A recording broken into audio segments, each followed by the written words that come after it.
Welcome to Cadence Rose. Today I'm going to be making 100 bars of my orange turmeric salt bar. So we're making this again for another restock because this soap is probably our second most popular and it is a fan favorite. Our customers love it. So I'm going to be showing you how I make it. This soap has a lot of amazing ingredients. Of course, turmeric is in the name, and I'm going to go through all of the ingredients that are in it, as well as some tips throughout the video that I think you guys would find interesting.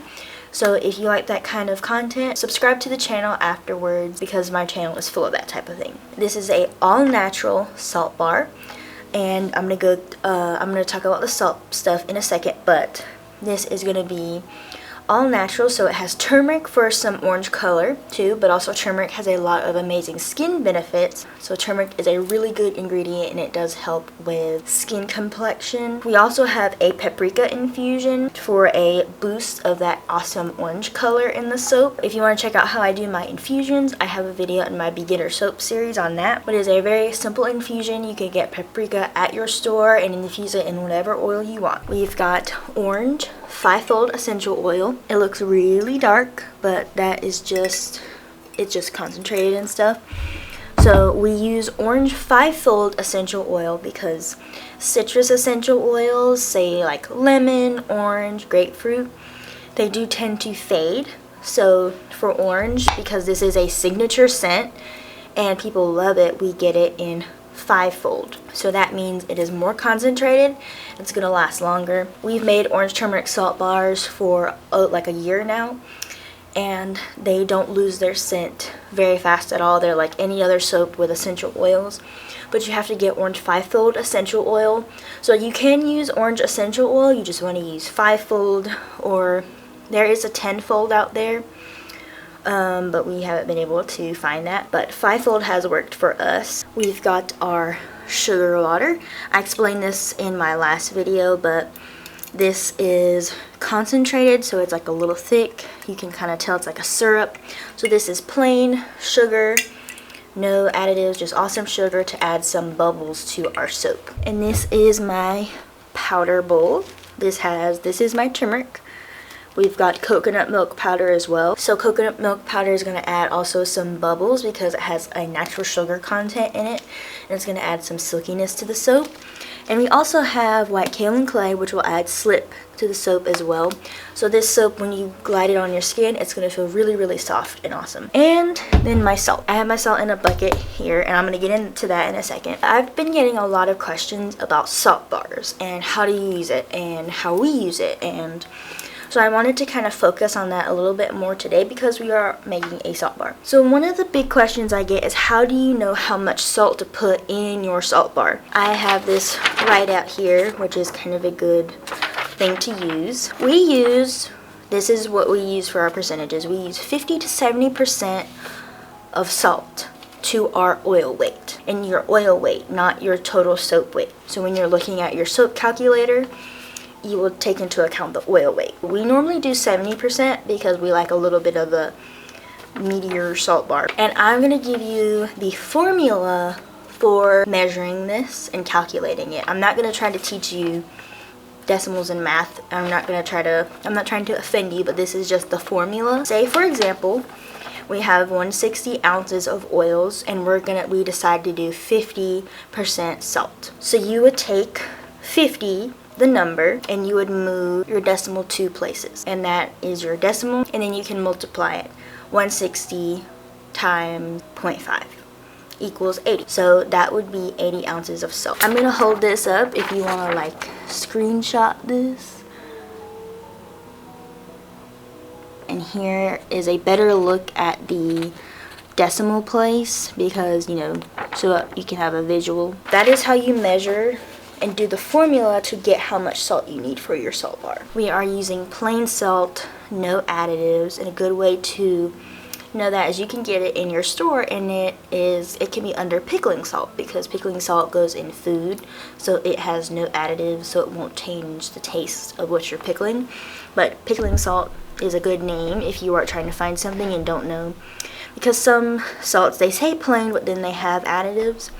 So make sure you look at the ingredients, no additives, no like anti-caking ingredients, stuff like that. One thing what we're gonna do, like you know how in all of my videos I add my clays to my oils and blend them before I add my lye, we do the same thing with salt, because when you blend the salt, it helps get the clumps out, but it also makes for, we've noticed that it makes for a smoother bar. Salt bars are not like rough bars, but they can be more smooth if you blend them before you add the lye. That's what we're gonna do. I'm gonna put my gloves on and then we're gonna do that. So this is my paprika infusion, so that's why it looks so orange. Now I'm gonna add my salt, and as you can see there are clumps in it. That's not something we want, so that's why I'm gonna blend my salt in before I add my lime. Then I'm going to add all of my powdered additives from this little container here. So this is, like I said, my turmeric, my coconut milk powder, and the white kaolin clay. My orange 5-fold essential oil. And last but not least, my sugar water. Then I'm going to take my blender and we're going to blend all of this together till there is no more chunks and it's all smooth.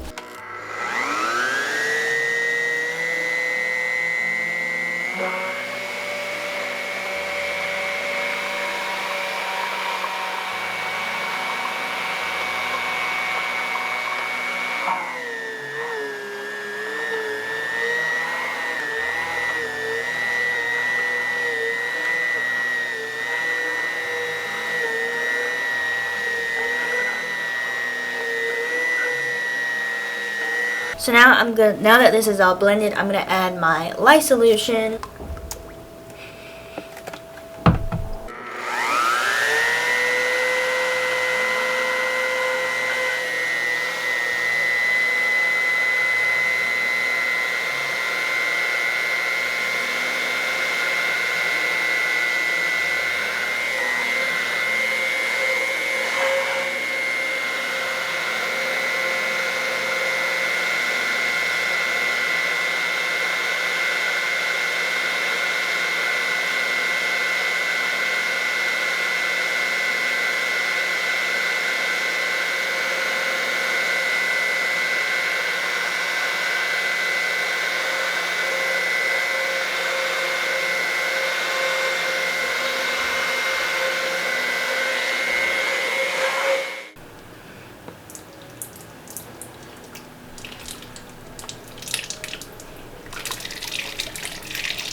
So I've got the soap poured. It went really good. It smells really good. It went really good. It went smooth. It behaves really well, so I'm happy about that. And I'll be back to show you the final results, but I wanted to give you guys a little bit of updates on what I've been doing recently. It is Tuesday when I'm filming this, and on last Saturday I did a soap class at Boxwood Cottage. That was really fun. I got to teach some new students on how to make some soap. If you looked on my community post, I showed you guys some pictures of the wedding soaps that I made. I mentioned a little bit before.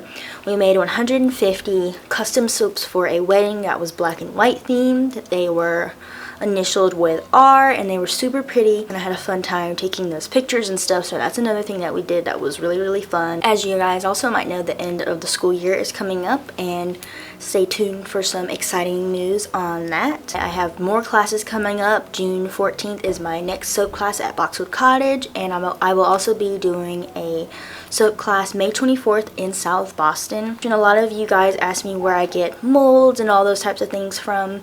I might not have everything on there, so you can ask. I have a lot of the things, like all of my soap cutters, my big blender, my slab molds, my bucket tilter.